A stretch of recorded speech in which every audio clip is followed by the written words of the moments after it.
Chennai shopping మాల్లో ఉగాది వేడుకలు. మీ పండుగ షాపింగ్ చెన్నై షాపింగ్ మాల్లో చేయండి. అందమైన వస్త్రాలతో పాటు విలువైన బహుమతులు పొందండి. అయ్యప్ప మాల వేసినప్పుడు షూటింగ్కి రాలేదు.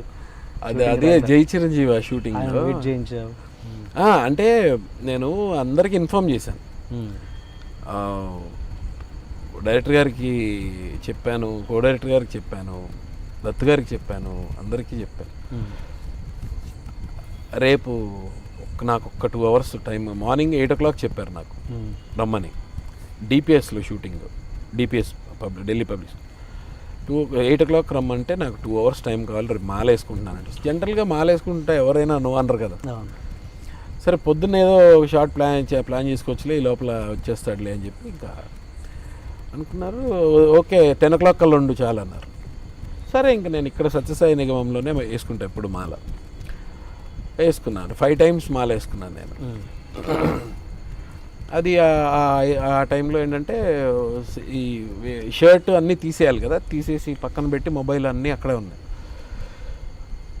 అంతా అయిపోయి మాల వేసుకుని అంతా అయిపోయి తీసి ఫోన్ చూస్తే కంటిన్యూ మిస్డ్ కాల్స్ ఉన్నాయి. ఏంట్రా బాబు ఇన్ని ఉన్నాయి, మేనేజర్ దగ్గర నుంచి చిరంజీవి గారి మేనేజర్ మోహన్ గారి దగ్గర నుంచి మెసేజ్లు, ఇన్ని ఫోన్లు. గుండె ఆగిపోయింది నాకు. ఏదో అయిందిరా బాబు ఇవాళ అయిపోయామేమో అనుకున్నాను. ఇక్కడిని వెంటనే ఫోన్ చేశాను. ఫోన్ చేస్తే సమీర్ గారు మీరు ఎక్కడున్నారండి, వెయిటింగ్ అండి, హీరో గారు వచ్చేసారు, క్యారవాన్లో ఉన్నారు, ఏంటి లేట్ అడుగుతున్నారండి, 1.5 నుంచి కొడుతున్నామండి ఫోన్లు మీకు.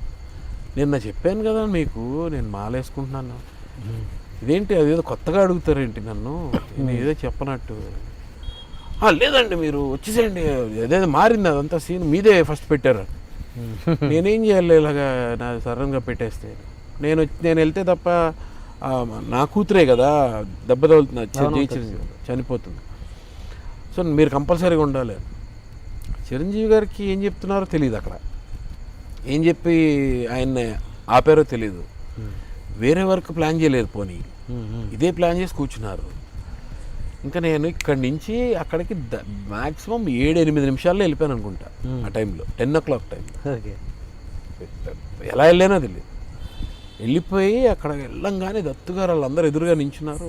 వెళ్ళండి వెళ్ళండి వెళ్ళండి ఫాస్ట్గా వెళ్ళండి. కటకటకటకటకటక డ్రెస్ వేసుకున్నాను, మార్చుకుని వెళ్ళిపోయారు. వెళ్ళిన తర్వాత మిగిలిన ఆర్టిస్టులు అందరూ జస్ట్ నెక్స్ట్ ఉరిశిక్ష చేసేవాడు ఇలా వెళ్తుంటే ఎలా చూస్తారు పాపం అండి, వాడి అమ్మాయి చచ్చిపోతున్నాడు అని చూస్తారు కదా, అలా చూస్తున్నారు అందరు నా పక్క జాలిగా. వీడు అయిపోయాడు, వీడి పాపం వీడి పరిస్థితి ఏంటని. ఇది ఏంటి ఎందుకు వెళ్ళి ఇలా చూస్తున్నారు అర్థం కాలేదు. తర్వాత చిరంజీవి గారు వచ్చారు, వచ్చి అందరికీ విష్ చేశారు, హాయ్ అన్నారు. అలాగే నాకు కొడుతుంది టకటకటకటకటక అని వచ్చారు. ఏమో బాగున్నావా అన్నారు. బాగున్నాను అన్నాను. వెళ్ళిపోయారు. అలా అంతే, ఇంకేం జరగలేదు. ఇదేంటిది అనుకున్నారు అందరూ, ఏం పెద్ద మ్యాటర్ ఉంటుంది అనుకుంటే ఇక్కడ ఏం లేదు. ఆ రోజు నార్మల్గా షూటింగ్ అయిపోయింది. ఆ తర్వాత నెక్స్ట్ డే ఏమో టెల్లాపూర్లో ఆంజనేయ స్వామికి ఈ పోసే ఆ సీను అందరం ఇలా కూర్చుని ఉన్నాం. ఉత్తేజ్ ఉన్నాడు ఆ రోజు. అందరం ఇలా కూర్చుని ఉండి, సార్ మీకు 15 minutes టైం ఉందండి అని హీరో గారికి చెప్పారు డైరెక్టర్ గారు. చెప్పారు ఓకే అన్నారు. అని సమీర్కి ఎంతసేపు ఉందని అడిగారు. నా గురించి ఆయన ఎందుకు అడుగుతారు అనుకున్నా. టక్కునే ఆయన మీతోటే ఉందండి 15 minutes టైం ఉందండి. సమీర్ ఒకసారి నాతో రామ్మా. అక్కడి నుంచి క్యారవాన్ దగ్గర నడిచే లోపల నా లోపల కోటి వీణలు, ఇంక మృదంగాలు, ఇంకో అలలు, ఇది చెట్లు ఇలా ఊగడాలు, ఈ పక్షులు ఆగిపోవడాలు, ఇవన్నీ షాట్లు. సరే వెళ్తే క్యారవాన్ దగ్గరికి వెళ్ళి కుర్రాడు ఉంటే అక్కడ దత్తు గారు వచ్చిన లోపల పంపించొద్దు 10 నిమిషాలు అన్నారు. అయిపోయింది ఫినిష్ అనుకున్నాను. వెళ్ళాం లోపలికి. ఓన్లీ ఆయన నేనే కూర్చున్నాను. నాకు అసలే ఆయన అంటే నాకు పిచ్చి. నేను ఆయన దగ్గర ఎదురుగా కూర్చుని అక్కడ ఉంటే నాకు ఏం మాట్లాడాలో అర్థం కావట్లేదు. ఏమ్మా ఏం జరుగుతున్నాయి, ఏం చేస్తున్నావు, ఇంకా ఏవో చెప్పాను. చెప్పి ఏం లేదు, నాకు నేను వర్క్ చేసే అట్మాస్ఫియర్లో నాకు ఏదన్నా చిన్న కన్ఫ్యూజన్ ఉన్న ఒక వ్యక్తి, అది ఏదన్నా సరే నా క్లారిటీ లేకపోతే నేను వర్క్ చేయలేను.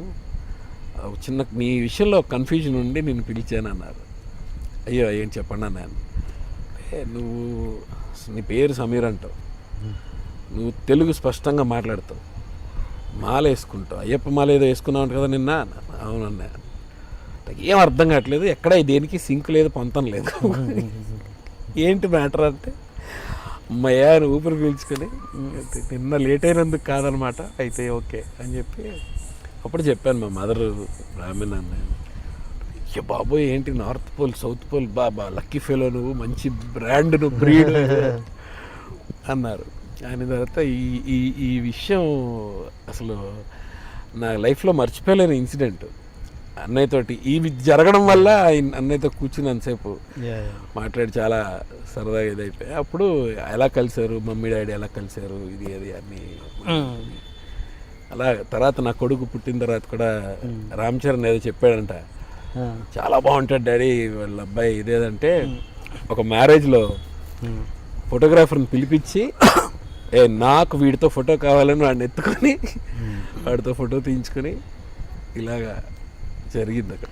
ఓకే, ఇది ఇప్పుడు వస్తున్న జనరేషన్ ఆర్టిస్టులకి, సీరియల్ ఆర్టిస్టులకి, మీ తరం ఆర్టిస్టులకి ఏంటి డిఫరెన్స్ అంటే నాకు తెలిసి అంటే నేను ఈ మధ్యలో చూస్తున్నాను అంటే వాళ్ళు ఏంటంటే ఒక సీరియల్కి వచ్చే పేరు హీరో కావచ్చు, హీరోయిన్ కావచ్చు, అందరని కాదు, కొందరు ఆ భ్రమల్లో ఉంటారు, ఆ స్టార్డమ్ ఆ భ్రమలో ఉంటారు, అదేంటో అర్థం కాదు. ఆ సీరియల్ ఆగిపోతే మీకు స్టార్డమ్ ఆగిపోద్దురా అన్న విషయం వాళ్ళకి తెలియట్లేదు. సీరియస్లీ ఆ భ్రమలో ఉంటున్నారు. వేరే ఉంటున్నాయి, ఆ బిల్డప్స్ వేరే ఉంటున్నాయి, అవి వేరే ఉంటున్నాయి. ఎందుకంటే అంటే మీ జనరేషన్లో ఎలా ఉండదు, ఇప్పుడు ఉన్నదా? ఇప్పుడు నేను అన్నది యాక్సెప్ట్ చేస్తావు? నేను అందరు కాదు, అందరూ అనట్లేదు, లేదు అందరూ కాదు, కొంతమంది. బట్ ఏంటంటే నేను చాలా గర్వంగా చాలా ప్రౌడ్గా చెప్తాను ఈ విషయం. ఏంటంటే అప్పుడు ఎలా ఉండేదంటే, నేను టెలివిజన్ సంగతి చెప్తున్నా, నేను ఫిల్మ్స్ అప్పుడు నాకు తెలీదు. టెలివిజన్ అప్పుడు నేను చేసేటప్పుడు ఏంటంటే ఒక షార్ట్ అదే ఒక బ్రేక్ ఇచ్చారు అంటే మేము అందరం కూర్చుని ఒకే దగ్గర కూర్చుని భోంచేసేవాళ్ళం, అందరూ ఒకే దగ్గర కూర్చుని భోంచేసేవాళ్ళం. సో మీ జనరేషన్ వాడినందుకు సారీ, మా జనరేషన్ అయింది, జనరేషన్ ఆల్మోస్ట్ 20 years అయింది కదా, 15 years అట్లీస్ట్ అయింది. సో డెఫినెట్గా జనరేషన్. అన్ఫార్చునేట్లీ ఇప్పుడు ఆ సిచ్యువేషన్ లేదు. ఇప్పుడు ఏంటంటే ఎవరు రూమ్లో వాళ్ళు కూర్చొని తినడం, ఎవరు అంటే అది మా ఇష్టం అనుకోవచ్చు, బట్ అదొక హెల్దీ అట్మాస్ఫియర్ కాదనేది నా ఫీలింగ్. అంటే మనం బోల్డ్ అని షేర్ చేసుకోవచ్చు అక్రాస్ ద టేబుల్. మనం ఒకవేళ అందరం కలిసి కూర్చుని భోంచేసిన, ఒక టీ తాగిన, ఇంకోటి ఒక ర్యాప్ వేరేగా ఉంటుంది, అందరితో ఒక ఫ్రెండ్షిప్ వేరేగా ఉంటుంది. మాకేంటంటే ఇప్పుడు నా అక్కడ ఋతురాగాలు చేసేటప్పుడు అయితే నాకు ప్యాకప్ అయిపోయిందంటే మేము అందరూ బైకుల మీద వెళ్ళేవాళ్ళం, రాజీవ్, నేను, హర్ష, ప్రభాకరన్. నాకు ప్యాకప్ అయిపోయిందంటే నేను ఇమ్మీడియట్గా వెళ్ళను, నేను వెయిట్ చేస్తాను. రాజీవ్ అరే నాది ఒక సీన్ ఉందిరా చేసి వచ్చేస్తాను ఆగు అంటే ఆగి ఇద్దరం కలిసి 2 బైకులు వేసుకుని ఇద్దరం, లేకపోతే హర్ష గారు కూడా వస్తా అంటే ఆడు కూడా అందరూ కలిసి అందరూ అలా వచ్చేవాళ్ళం. ఇప్పుడు అసలు ప్యాకప్ అవ్వగానే మనిషి కనపడరు కదా, ఇప్పుడు స్టాప్ బ్లాకే ఇప్పుడు అలా అయిపోయింది. అది ఐ డోంట్ నో వై, అది మేబీ మీ జనరేషన్ పాత జనరేషన్ అంతేలే అనుకుంటే అనుకోవచ్చు, దట్స్ డిఫరెంట్ థింగ్. అండ్ ఈ స్టార్డమ్ విషయానికి వస్తే నాకు ఆశ్చర్యంగా ఉంటుంది, మీరు అన్నట్టుగా రెమ్యునరేషన్స్ పక్కన పెడదాం, మేము ఆ రెమ్యునరేషన్స్ కూడా వినలేదు. ఇప్పుడు ఫస్ట్ సీరియల్కి అడిగే రెమ్యునరేషన్స్ అయితే 350 అంతే అలా ఉండేది. సో వీళ్ళు ఏంటంటే ఒక సీరియల్ చేసిన తర్వాత అసలు స్టార్డమ్ లాగా కొంతమంది అంటారు, భయ్యా ఏంటి మీరు అక్కడ ఏదో పానీపూరి తింటూ కనిపించారు మొన్న, అక్కడ మాధవపూరి దగ్గర ఎక్కడ పానీపూరి తింటున్నారు మీరు, అదేంటన్నా పానీపూరి తింటే ఏమైంది, మీరేంటన్నా పానీపూరి కదా, మీరేంటన్నా పానీపూరి తినడం అంటే బయట తినడం ఏంటని, అసలు అదేంటని నాకు అసలు అర్థం కాదు కాన్సెప్టే. ఏమైంది అంటున్నా, వాట్ ఈస్ దర్? ఎందుకు నిన్న నేనేదో కూల్ డ్రింక్స్ ఇంట్లో వాళ్ళు అడిగితే కూల్ డ్రింక్స్ కొనడానికి వెళ్తే అతను ఎవడో పక్క నుంచి వచ్చి ఫోటో అన్నారు, అని ఫోటో అంటే ఓకే అని ఫోటో తీసుకున్నాను. అని బయట ఇలాగే ఉంటారు సార్ మీరు, బయట ఇలా ఉంటారంటే